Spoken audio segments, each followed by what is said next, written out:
The broadcast is now starting. All attendees are in listen-only mode. Hi, good morning, and welcome to the third webinar in the Kohler Experience Institute's Employee Wellbeing and Health Anxiety. Why does that matter, and what can you do about it, personally as well as organizationally? We're thrilled here today to be celebrating the workplace of the future and the new paradigm shift.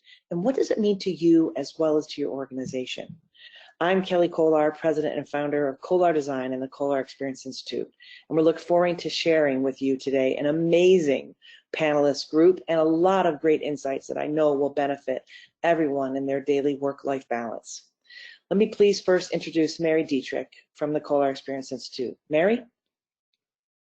Hi, everyone. Mary Dietrich, Managing Director of the Kohler Experience Institute. And the Institute is the research and insights arm of Kohler Design. And our focus is studying the physical environment and how to maximize the human experience within it. And I'm really excited to be with you today.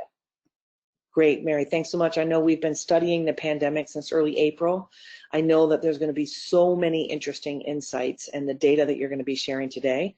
We also have with us two amazing rock star doctors, so thank you so much to both of them for joining us today. If anyone does have some questions, please feel free to go ahead and put those into the chat, and we'll be sure to answer them as we go along. We also have some interesting polls, and so there's a lot of engagement, so please feel free to dive right in and share with us your thoughts and what's experiencing for you in your workplace paradigm. Let me now hand it over to Dr. Karen and let her introduce herself and her great background. Thanks, Karen. Hi, Kelly. Yeah, I am an Australian physician, hence the accent. And I moved to the United States about 25 years ago, and I've shifted from disease care to what I call health care. So I'm now a keynote speaker and author and health coach, where I focus on supporting you to create health.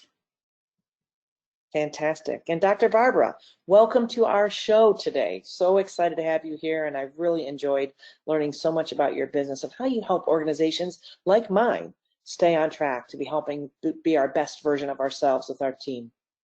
Thank you so much, Kelly. Yes, I'm Dr. Barbara Brown. I'm a psychologist and the owner and founder of Capitol Hill Consortium for Counseling and Consultation, also known as CCCC.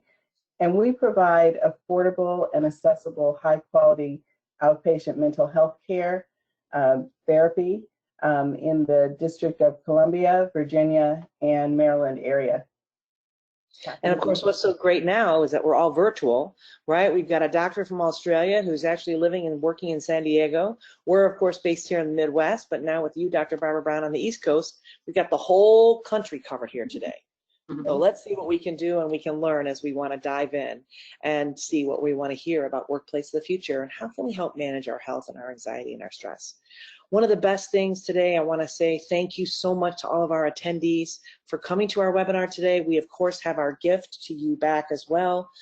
The Kohler Experience Institute, along with Michael Learning, is going to be giving you a free course for back to work and how do you keep your team and company back on track. So we've got an e-learning course. Of course, tools, training, and technology. How do we continue to keep our organization safe and healthy and working through the storm, since we now know the pandemic is a marathon, not a sprint. We also have an amazing gift from Dr. Karen. Obviously, your health is your wealth. I know I've had the benefit of working with her for years and just love, love, love that our mental well-being and resiliency. How do we build resiliency into our daily practice of every day to take care of ourselves? So Dr. Karen's got an ebook that she's going to be generously giving. We'll have some links in the follow-up to share that with everyone. And last, of course, amazingly, reconnecting and re-energizing. How do we as leaders lean in and level up? Dr. Barbara Brown's book, her ebook, is her gift to you, and I want to say thank them so much for sharing their knowledge, their time, their talent, and most of all, their wisdom with us today. So let's go ahead and get started and learn what we know now through the workplace experience of the future. Our company has obviously for 30 years been designing and studying workplace of the future. And what we've started to do now is to look at actually researching that impact of place on people. We built the Institute around focusing on exploring that intersection of people, process, and place. This being the third in our series and creating that positive impact for business. Today's conversation is all about you and your people. So today's whole exercise is going to be really learning and understanding not only who you are, but what you can do about it to make sure that you stay stress-free and focus on your health and resiliency. Mary, thanks so much for being our managing director, and let me let you kick it off to teach us about what is well-being today. Great, thank you, Kelly. So as we think about this topic of well-being, what we thought would be good to start with is sharing a definition that frames up the reference of how this panel is thinking about well-being in its context. And so for that, we pulled a great definition from Merriam-Webster. And they define well-being as the state of being happy, a state of being healthy, or of being prosperous. And so it refers to your overall state of health, including your mental health, your physical health, your emotional health, and your spiritual health. And so, why does it matter? Why does well-being really matter in our life? And what we know from the body of research, which is what I want to share a background with you on today, is that people with high levels of well-being, we do better in life. And companies with employees with high well-being, we do better in business. So it matters to each of us individually, and it matters to the businesses that we are part of. So in other words, there's a direct correlation here between employee well-being and the business health or business well-being. So for us as individuals, our state of well-being impacts things like our health, the longevity of our lives, how productive we are as individuals, and even how much we engage and give back to our communities. And for businesses, the well-being, the state of well-being of our employees impacts things such as absenteeism or turnover, and even individual performance, we know, impacts our customer service and therefore our customer loyalty and their satisfaction, which all relate to overall business success. So we know that there's a relationship between these two, and this is part of what we want to share with you today around the topic of well-being. So there's a really interesting study that was done by McKinsey. If we look at, what are the factors of well-being? How do we seek to understand it? And what the study looked at is it asked employees to share their top needs. It was all related to the employee experience. And the top 10 factors are listed here on screen. And what they found was that approximately 50% of the difference from employee to employee in terms of their outcomes related to well-being are captured in these top 10 needs. And what I think is so interesting about this list is that it includes both business and non-business related factors. And it includes management and coworker related factors. And I think when we think about well-being in the workplace, we're not always thinking about non-business related factors, and we may be thinking more about management issues or policy issues. So what does this all mean for us when we think about well-being? I think one of the key things that, one of the key takeaways is that as leaders and managers and coworkers, which are the roles, the hats that each of us wear every day, we have a significant impact and a significant responsibility for each other's well-being. I think that's a major takeaway. I think number two, what these top 10 needs begin to demonstrate are 4 key areas that we want to focus on in terms of well-being. And those are safety and security, relationships, culture, and purpose. And so these are the 4 areas that we as organizations want to focus on when we think about our employee and individual well-being. Now, throughout the pandemic, the Kohler Experience Institute has also launched a series of studies. And our goal was very similar here. We really wanted to understand this notion of well-being, this idea of safety, both psychological safety and health safety, and really what it meant for the workplace as we move forward. So we conducted a series of studies with participants that were based here nationally and internationally through a wide range of industries and a wide range of company sizes. And what I'd like to share for you today is 3 key takeaways that we had in terms of well-being. So in terms of the first one, what we learned is that burnout risk is high. And we know that because we know that stress is high. You can see from the numbers here that employees are conveying that they have high stress. And in some studies, it has shown that employees are saying that this is the highest point of stress that they've ever had in their lives, far beyond 9/11 or past recessions.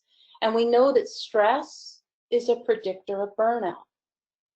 You know, other studies have shown that 2/3 of our employees are losing 1 hour a day due to just COVID-19 related stress. And 1/3 are losing 2 hours a day. So imagine that, 1 to 2 hours a day of every single one of our employees related to stress, related to their well-being. So within our Kohler Experience Institute study, we really wanted to understand what are those impacts, what stressors are impacting us. And what we found, again, mirrored the McKinsey study, which is it's both business-related stresses and non-business related stresses. So those non-business related stresses include things like concerns with the economy, health concerns related to COVID-19, societal concerns, demands for my personal life, you know, how they've changed through the pandemic, etc. So why do we care? Well, we care because we know that under times of high stress, people are more likely to leave their jobs. We know that high stress temporarily impairs our ability to think strategically, and it dulls our creative abilities. And at these times when we are called to innovate and called to really think about how we do business, these are really important skills and assets we want our employees and we want our team members to be able to be called on. So we know that there's this link between mental health, including the impacts of stress, and productivity. And we know that it's important to the bottom line. The second key takeaway that we found from the Kohler Experience Institute study is that people are feeling isolated. And you can see by the numbers here that there's some dissatisfaction with team and culture building through the pandemic. And again, okay, well, why do we care? Well, what we know is that workers who know that someone cares about them, they just simply do better in their work. And what it really connects to is this idea of social connectivity. When we are socially connected as human beings, we're more likely to have high levels or improved levels even of productivity. And it turns out that by being socially connected, we are better and more productive collaboratively. It makes a lot of sense. But it's that collaborative productivity, how do we work together, that really improves communication, increases efficiency, and really harnesses innovation. And I think this idea of social connectivity is a major insight. As we think about workplace of the future, as we think about environments and businesses that are considering mostly remote or hybrid work, and we think about worker well-being, or employee well-being, this idea of how we optimize social connection and collaborative productivity in our workplace of the future becomes very, very important. So lastly, the third and final component from the Kohler Experience Institute study that I wanted to share is this notion of change. And so we all know the pandemic, it has brought about significant change for each of us in our home life, in our school life, in our work life. And we know, you can see the report here on screen, employees are expecting more of it. We know that there's more to come. And we know that unfortunately change itself causes stress, causes uncertainty, causes fear, back to this idea of well-being. We also know, though, that change can be positive. Forced change can help us create new possibilities, such as more openness to remote work. Or an educator I spoke to who said that one of the benefits of the pandemic is it has forced adoption of technology that they can use to better educate students in the future. But what we also learned is that one size doesn't fit all. There's a wide spectrum of reality. So for some of it, it's positive, for some of it, it's negative. And so we really have to think about understanding where each individual is. So what does it mean when we think about well-being? Well, it means we need to be sensitive to our coworkers, to our employees, to our colleagues, about meeting them where they are.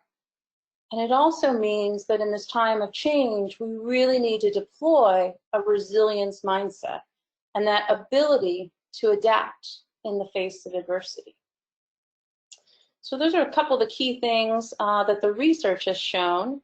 And now it is my pleasure to hand over to Dr. Karen Wolf, who's going to talk to us a little bit more about well-being and what it means for each of us individually. Thanks, Mary. So we have a poll. I think we're going to pop up that poll now.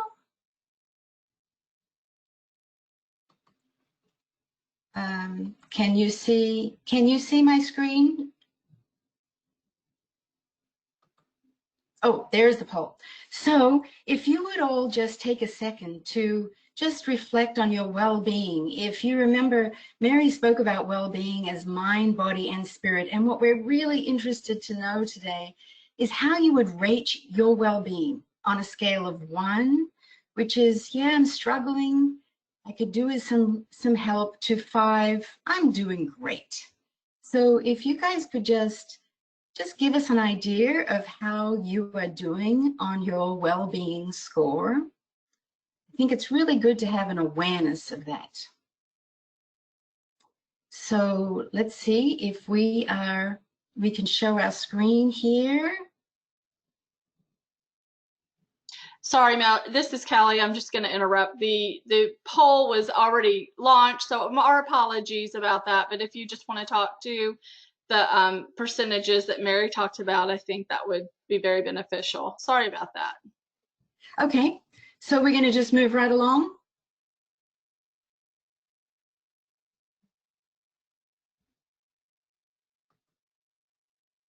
If you could you pop up that share my screen, that would be great. Kelly?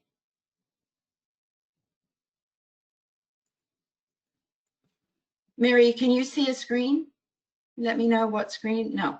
So Not quite yet. Yeah, I just need a little pop up. Yeah, it's right. It's there. It's ready.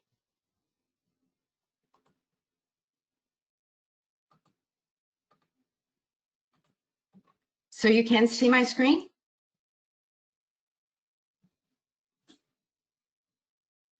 I'm going to just switch it back to Brianna really quickly, if that's okay, Karen, and we can go like that. Okay? All right, we'll just follow on with Brianna. Always good to have a little technology, just to give us a little anxiety, right? It just wouldn't be a webinar without a little technology challenge, right? Yeah, we have a team supporting us here, so. I know. Fabulous. I know. Yeah. Okay, so my job in this time with you is to focus on you and your mental and emotional well-being. And as I said in my intro, I moved out of clinical medicine to what I call creating health lifestyle medicine. So today I want to give you some specific skills on how you can build your resiliency, because the truth is our lifestyle is a health risk. And I'm so passionate about educating about lifestyle, as you'll see in the next slide, because these are things that you don't hear about very much. And during this pandemic, we've heard a lot about ways to prevent disease, understandably. And I've been so busy helping people understand creating health is also hand in hand with what we are needing to do right now. So we talked about stress a lot, and Mary talked about stress and all the things that we've been through in the last, 10 months? And so what I want you to think about is how you have responded to stress. This is not any judgment or right or wrong, good or bad. It just is. A lot of us have had the COVID-15, or what do they call the COVID-19, because we've been overeating, or we've been watching too much TV or Netflix, or we've used alcohol. There are ways that we numb ourselves. So my job today is to help you build what I'm calling a stress shield. And these are lifestyle skills that if you can implement them into your life, they will help you with the overwhelm and burnout because right now this section is for you personally. And please know that you just take baby steps. This is not about doing it all, because that just adds extra stress. And the interesting thing about lifestyle medicine is everything we think, everything we eat, every time we move, our sleep patterns, all affecting our brain chemistry.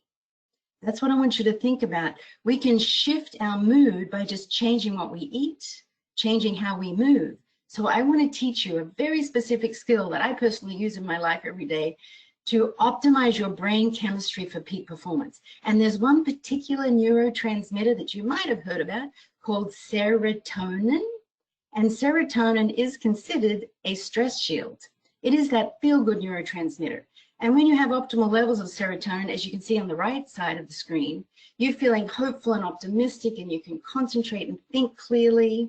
And by the way, you can also have just a little dessert, but not crave it, because low serotonin does lead to cravings. But on the left side, a lot of the stress that we have seen has shifted our neurochemistry so that we feel more impulsive, perhaps depression, flying off the handle, more reactive. So I am here as your lifestyle medicine expert to teach you 4 skills. I'm just going to pick 4 skills today to help you optimize your serotonin. Now, you might have heard this neurotransmitter because it's the one that gets increased with Prozac, Paxil, or Zoloft.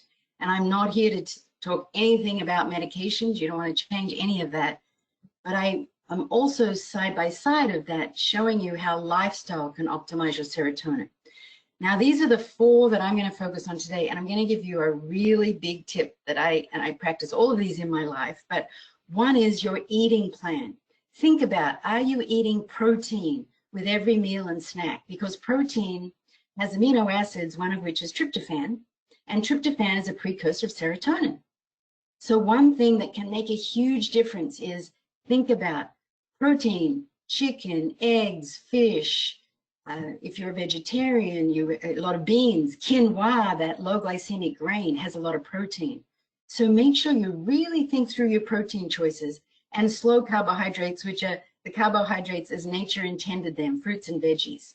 So let's dig deeper a bit into this food plan, because one of the things I focus a lot in my coaching work is on sugar. Sugar affects memory, mood, and productivity. And if any of you know me, you know that every single month I do a Sugar Buster group, which I've always done it by Zoom, so it's really not different for me now, that I support people to get off the sugar roller coaster. And one of the things I show you, sugar comes in all forms. And I have this, you see this 1 liter bottle. Now, I know none of you drink this, but it's amazing how many people will drink this whole thing. It has 64 packets of sugar. 64. This is refined sugar. These are the white packets. But I also don't like the blue or the pink packets, by the way, because that's their chemicals. But you'll see in this picture, bread, cereal. Oh my gosh, how did we ever decide cereal was a great breakfast? And look at that picture that's got all the hooks. Sugar is addictive. So refined sugar, that's not as nature intended it, it's being changed, can increase your depression, can increase inflammation, which affects the brain, and productivity, and of course, weight gain. So one of the things I suggest to my clients, and this might seem strange to you, but I suggest you get a glucometer. You can get them anywhere, at Walmart, Target, they're very inexpensive, to test your blood sugar. Your fasting blood sugar, I'm going to give you some numbers now, so you might want to write these down.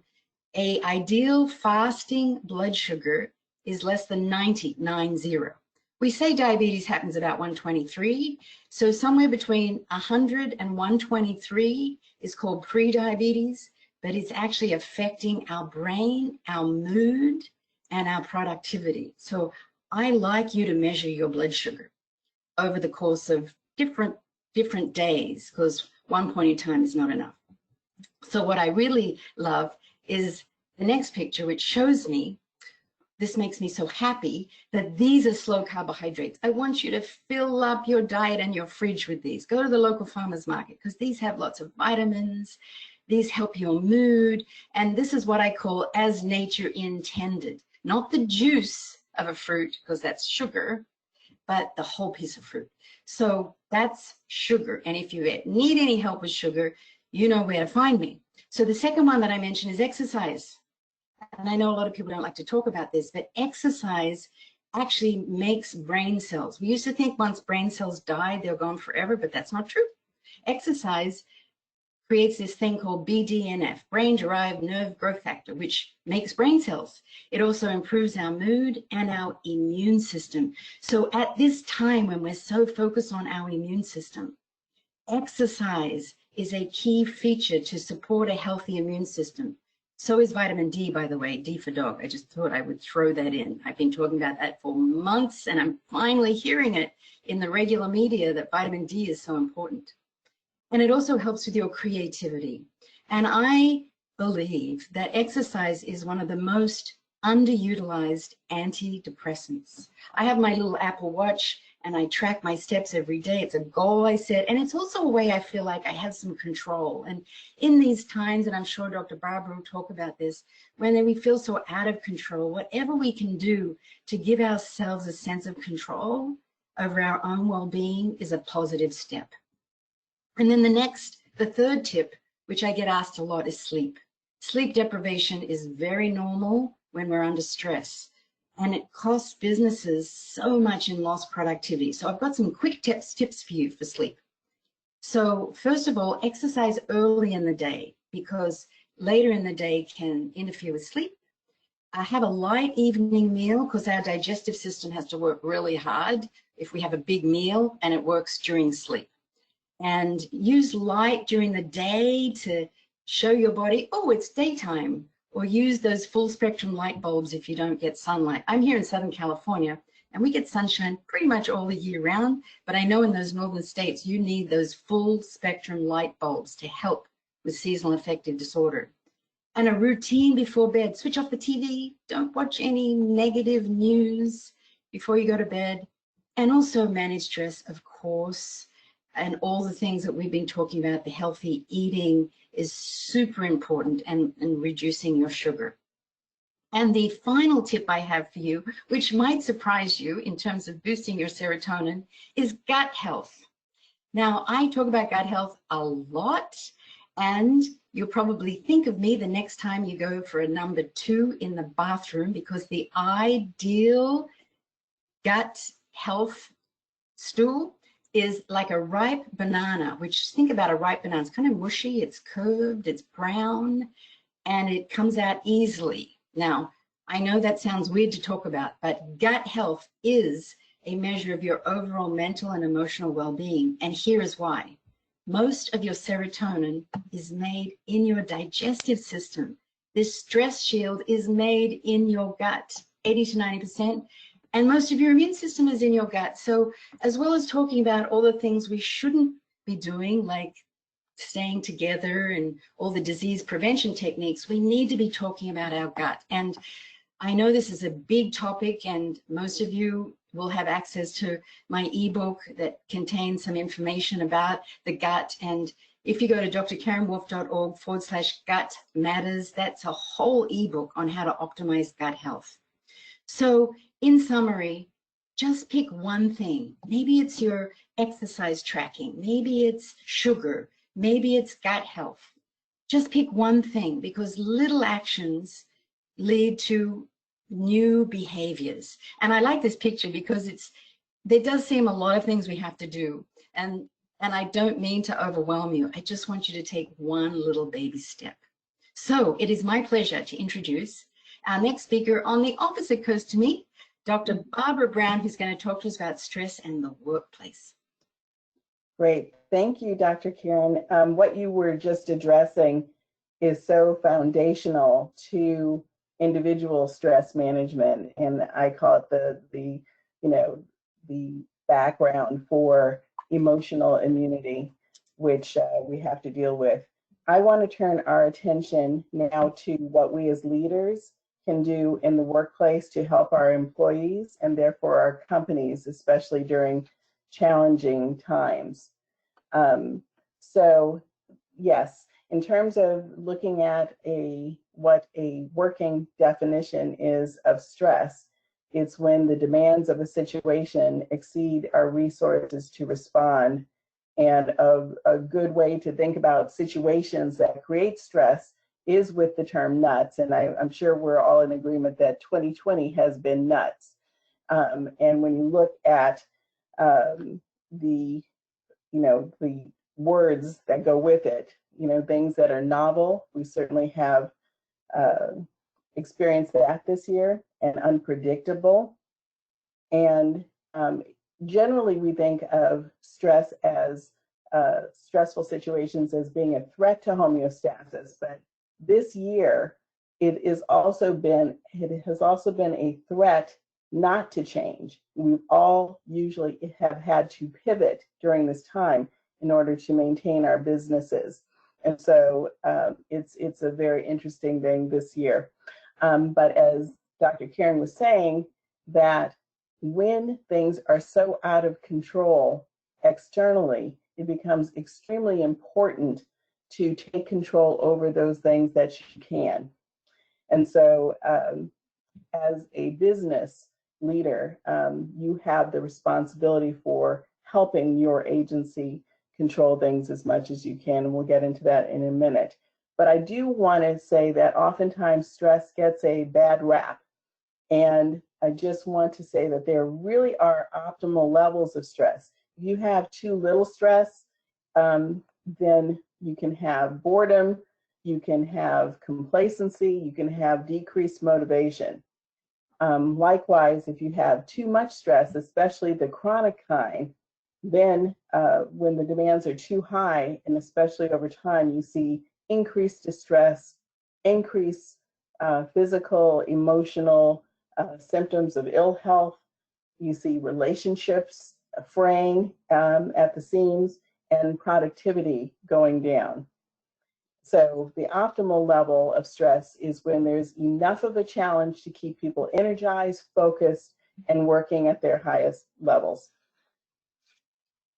So just to look at, I want you to think about looking for changes in people on an individual level with your employees. Are you seeing irritability? Are you seeing fatigue? Are you seeing indecisiveness, poor time management, increased use of sick leave, a change in their personality where there's no more humor, physical illness, agitation, and reactivity, and changes in work patterns such as leaving work early or staying too late, and that often goes with less productivity. And then there can be physical signs that you can see if someone's not taking good care of themselves. So when you look at individuals, look for that. But also there are fraying of the systems. And so when you're looking at your group as a whole, is there increased conflict, arguing disputes, more absenteeism across the board, more grievances, complaints about the agency, and eventually more turnover. So those are things to look for. Next, I want to talk about the things that Mary was bringing up in terms of the areas that we can do, that science and research tells us to do something about to decrease stress in our agencies. So breaking them into the categories, addressing safety and security issues, work relationships, workplace culture, and inspiration and purpose and innovation.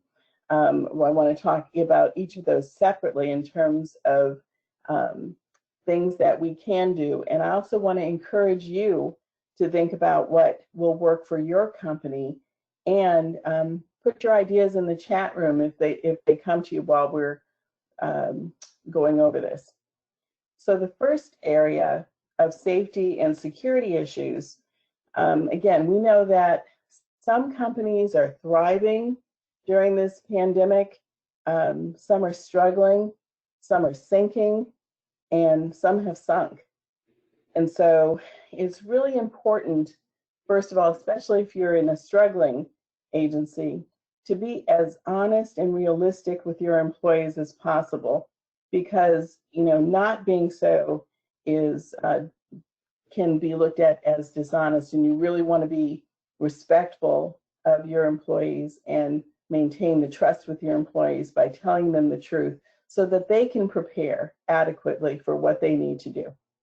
But if employees are also telling you directly, any fears that they have, it's really important to address them as quickly as possible. Do not be evasive.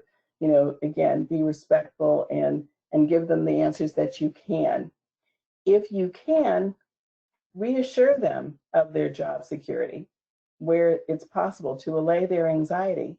And in terms of giving them a sense that you're going to get past this as a company and they will as an individual, you can also help them outline, where we are now and where we're going to be going as a company and for you as an individual over time, and giving short and longer term incentives, to stay and to feel good about their and to feel valued in the process is also helpful for safety and security issues.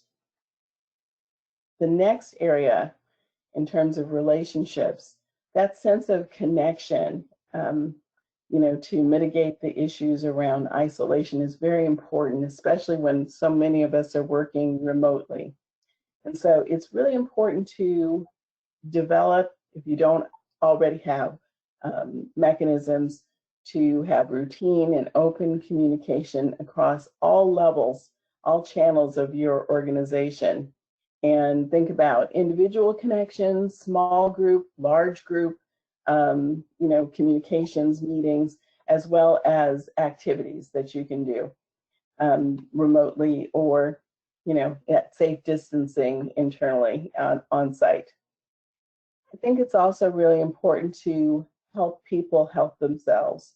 And you can do that through education, helping people increase their awareness about when they are stressed, about how to, have work-life balance, better work-life balance, because a lot of that is off as we work from home. It's hard to know when to turn off and turn on. Coping with stress, as I said, and team building during this time. And it's also, if you don't already have them, to set standards, so you have written guidelines in case things start getting more squirrely in terms of stress among your employees. What do you expect for workplace conduct and problem solving and conflict resolution? So guidelines that are both spoken and written can be very helpful. And then a good behavioral technique in psychology is always reward. You will see more of the behavior you want to see if you reward it. So rewarding positive and collaborative team efforts will also be helpful. The next area is workplace culture, and showing or having positive coping skills yourself and showing compassion and supportive leadership for your employees is very important in your workplace culture. So offer flexible work options, because that is very much needed, especially for parents or people in caregiving who are caregiving at all. They need more flexible work options during this time. And also, if you know that employees have specific needs and you can address them, please do, because they will feel valued, they will feel cared about, and that is really helpful in increasing the connection with you as a leader, but also with the company. And if you can promote, again, in various ways through actions as well as speaking about work-life balance and self-care as something that you think is important for every individual, including yourself. And going along with that, kind of normalizing that if people are having difficulties, that it's okay to reach out and talk about them, And also, if you have resources such as EAP services, you can help employees access that as well. And I think in keeping with trying to reach as many people in your company as possible, you are only one person, but if you have managers or people who are also trained to recognize signs of stress and to address them with compassion, that will also help the feeling across your agency that everyone is valued and cared about and heard and can have a voice. And finally, another idea is really to provide, if you are on site, provide some, workspaces that are anti-stress spaces with, low lighting or comfortable chairs or couches, and also time off as needed for employees so that they can regroup and have some respite, during this period of time, even if they're vacationing at home. I think also energizing people through inspiring them is also a very good technique to help people get through tougher times. So providing inspiration through your company mission in spoken and written word and in graphics is important. And also knowing that, someone mentioned technology earlier. Technology, I know we've been finding it personally, but technology is innovation that can help during this period of time to stay connected and also to decrease workload or simplify procedures and decrease stress. I think in terms of, it's also important to use internal resources as much as possible. We talk about diversity as strength, but how much do we really do that in our workplace? So bringing diverse people together to solve problems for the organization can also help connection, but also strengthen your company as a whole.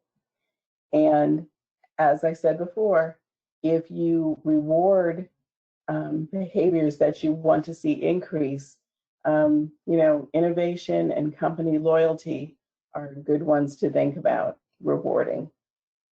So we have more tips and articles, especially about COVID-19, on our website, which is cccmentalhealth.com.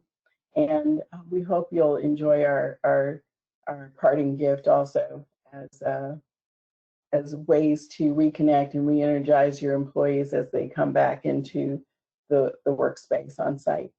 So thank you so much.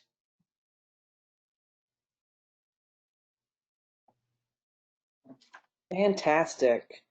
Wow, such great information, starting from the beginning with the data analytics and understanding what's happening. I know as a CEO myself, in our own organization, we have experienced the complete roller coaster of waves of this pandemic. And I think as we started out, hopefully initially thinking that it was only 100 days and we were charging ahead with our 100-day plan. And now we know that it's a marathon and not a sprint. And so all of the things, the tips, the assets, the ideas, the ways of working, the ways of innovating inside for ourselves as well as for our organizations has just been so, so helpful today. And I just was thinking about, we are working on a new headquarters here in Cincinnati for our company, and we were just getting off a presentation with them this morning thinking about, how is their workforce really doing? They've kind of done some survey work on kind of a high level of how things are, but that was back in April. And back in April is different than now in October. And so we had a really, really informative discussion about what can they do now and how can they actually get in touch.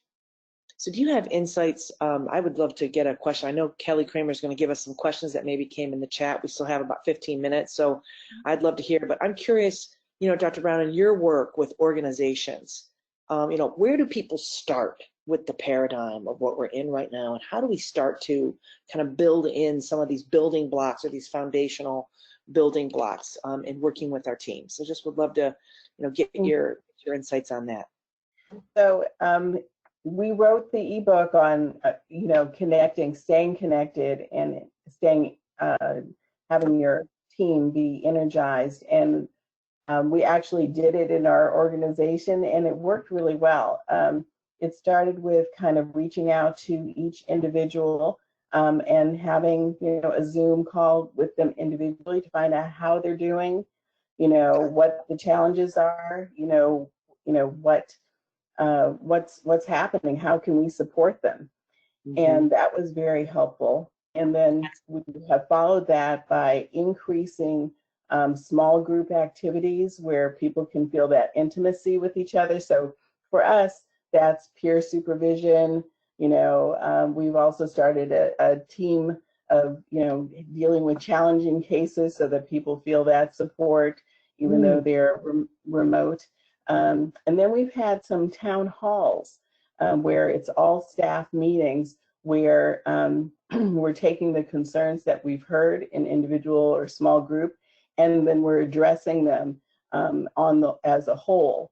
I think that the only thing we haven't really gotten to, I think we try to use some humor, but we haven't really had those happy hours. I think we had a couple, but that's not really how we connect most of the time. So it's really more around the work and our mission. So those things are some of the things we've done. We also have adopted a one-word check-in when we come together weekly as each site has its weekly meeting, and we do a one-word check-in, which has been very helpful, just to see where are you today. Yeah, great. Mm-hmm. Yeah, I think in our organization, so we do a Wellness Wednesday, which is amazing, led by one of our rock stars, Brianna Hall. And so, every week for, 15 minutes, we do a wellness check. And that includes, breathing exercises, or we have people like you or Dr. Karen come in and, kind of give us some tips to kind of think about where we are and how we're doing. And it's really, really evolved now, where now people are sharing like things going on within their own lives of how they, build their creativity, how they nurture themselves, how they stay active. Everyone is kind of now sharing individually. And I've seen that has really, really helped us stay stronger during this pandemic around our culture, because I think that's what starts to erode, right? Yes. And then, of course, Dr. Karen, just quickly for you, obviously I've worked with you for years. I'm such a huge fan of all of your work and well-being and nutrition and self-care. And people are always asking me, how do I bottle your energy? I just would love to get your energy. And I always say I have a secret recipe. And so just for everyone today who's here, the secret recipe is Dr. Karen's approach to life. I just will say around well-being and how do you take care of yourself and continue to create your energy and keep your positivity, because all of those factors that you said are all contributing to our well-being and taking care of ourselves. And as a leader, right, my team is counting on me to lead by example. And so, if I'm not taking good care of myself, how can I expect them to be caring for themselves? Yeah. So I'm just curious for you, I know you work with all different levels of leadership, and what would be the one thing? I heard you talk a little bit about, don't try to, do the whole thing, but tell us about your ebook and what can we do? It's like the one thing, where do we start again? Yeah, well, I always believe the best way to start is to set yourself up for success. So if it's movement, we talked, Kelly, about with your busy schedule, how hard it is for you to move. So we talked about getting a stand-up desk. Yep. So that it kind of forces you to move up and down, or get an Apple Watch that gives you a little trigger to stand up on a regular basis. Like, use technology and tools to be able to meet your goals. So I suggest set a goal that you really think you can achieve. And if it's movement that's really calling you, do that. Or, of course, I always say to people, if sugar's your issue, then start there. Because when you can balance your blood sugar, it is amazing. Your life transforms. Inflammation goes down, you think more clearly, and you don't realize, like, I am a recovering sugar addict, and I didn't realize that until I stopped all these extra grains that I ate, because even the fruit smoothies that people think are really healthy, full of sugar. And so once you start to really pull back on sugar, it's amazing, your life transforms. So I just believe that people know inside themselves what's best for them, where they want to begin.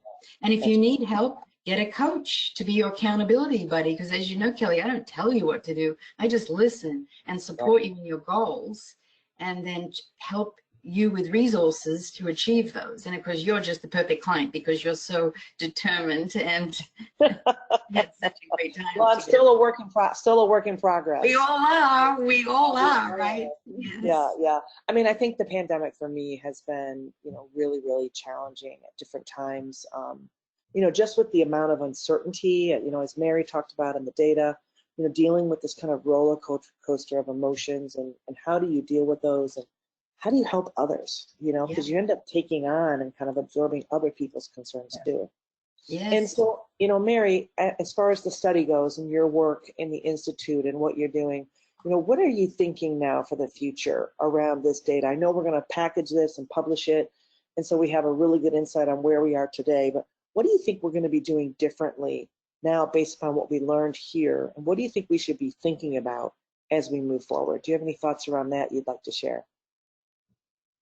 Yeah, I think that there is a paradigm that we are facing of redefining what work looks like and how we work and how we think about it, right?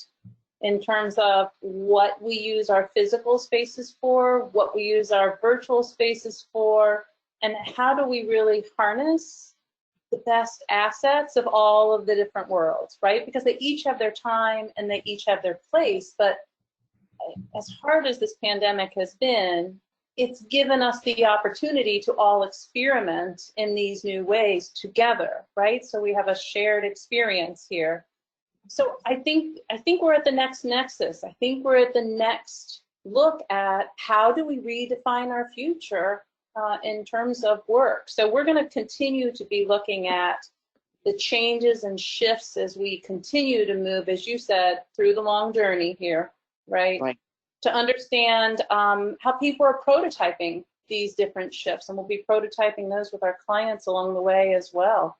So we're looking forward to continued learnings and then sharing them out with everyone. And I will say we do have, as Kelly said, a series of survey tools that we use to listen and understand what's going on in organizations. And we'd be happy to share those with anyone that is interested in learning and listening, right? Because as Dr. Karen said, as Dr. Barbara said, it's about listening first, understanding ourselves, understanding our organizations and what we do about it. So happy to share those if anyone is interested. That's great, Mary. And I know part of our giveaway today, besides the e-learning course with Micah Learning, since we authored that, is that we are also giving away a free survey. So if your company, those of you that have attended today, you want to have your company benchmark. How are you doing in your organization with those survey tools that Mary's talking about in relationship to the other industries that we're serving today, whether it's financial services or corporate office or manufacturing? All of those are available, and you can learn how you're doing inside, inside your organization compared to all of our data collection. So even if you did some initial sensing, back in April or May, it's important, I think, to think about where we are today, because the world is changing, the way we're working is changing. So the question is, are you changing? I know I've welcomed and thanked so much Dr. Karen and Dr. Barbara Brown, as well as Mary today, to share their insights. Their gifts to you, again, as I mentioned, are the ebook around mental well-being and resiliency, and of course, Dr. Barbara Brown's ebook around reconnecting and re-energizing. How do we as leaders level up to do that for ourselves as well as our organizations? Now, I've got Kelly Kramer here who's helping us kind of navigate what questions may have come in the chat while we've been answering my questions, I know. And so let's go ahead and hear. Kelly, could you go ahead and read for us? And Sure. could you also share with us the poll? Yeah, sure. Yeah. So a lot of people, we had some really smart people.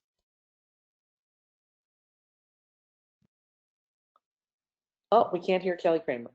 Whoops. Sorry about that. The average of all of those responses was around a 3. So right in the middle between struggling and doing great. Thought that'd be interesting to share with everyone before we got started on the questions. Great. Thanks, Kelly. Sure. A couple of questions have come in, and I know we've talked about, will we be able to share the slides? And if so, do we want people to respond or let us know that they'd like a copy, or what's the best way to do that? Yeah, so of course we'll be sending out a link to the webinar as a thank you, as well as links for you to be able to download these free gifts that we have for your participation today. Inside the recording of the webinar, the slides will all be incorporated into that. So you'll be able to see that and play it back and pull out excerpts, whatever you need. So that'll be part of the follow-up as we have. So thanks for asking. Sure. Hopefully you can share internally with your teams. Great. Any more questions? Yep. One more for Dr. Brown. And Dr. Brown, if you wouldn't mind, someone would like to see the stress or have you talk about the agency stress indicators again that we talked about in the presentation before. The agency stress indicator. Sure. So increased arguing among staff and disputes. Let's see, just get it in front of me. And diminished tolerance, for each other. Increased absenteeism, increased grievances and complaints about the agency, and eventually increased staff turnover. Okay, great, thank you. And that is, Mary, a few people are interested in the tools that you're speaking of as far as the survey tools, so we'll make sure and share a link to those as well. And we just got a lot of thank yous. So thanks for the gifts and thanks for the presentation. So thanks all of you. Thank you, Kelly. And just to remind people, we have another webinar coming up as well. Our next one coming from KEI's featuring Ed Schlossberg. And I don't know if you know of any of his work, but he's a fellow in the Society for Experiential Graphic Design. He's a pioneer in building immersive digital and physical experiences. He's done museums around the world. He's a thought leader, and he's going to be sharing with us what he thinks the future of design looks like and how workplace and working anywhere with new tools and technology is going to be transforming how we're working and where we're working. So be sure to join us in November. We'll be sending out an email to those for you to follow up to hear from Ed and his transformational next nexus on what does the future look like. I want to thank everyone again today for joining. Amazing that we had such great participants, great questions, great insights, and we look forward to sharing with you again our next webinar. So this is Kelly Kohler signing out from the Kohler Experience Institute. Thank you, Dr. Karen. Thank you, Dr. Barbara Brown. And thank you, Mary Dietrich, for all the work that you do. All of you are amazing, and I'm such a privilege and honor to have you here today. Thanks again. We'll see you next time. Bye. Bye-bye.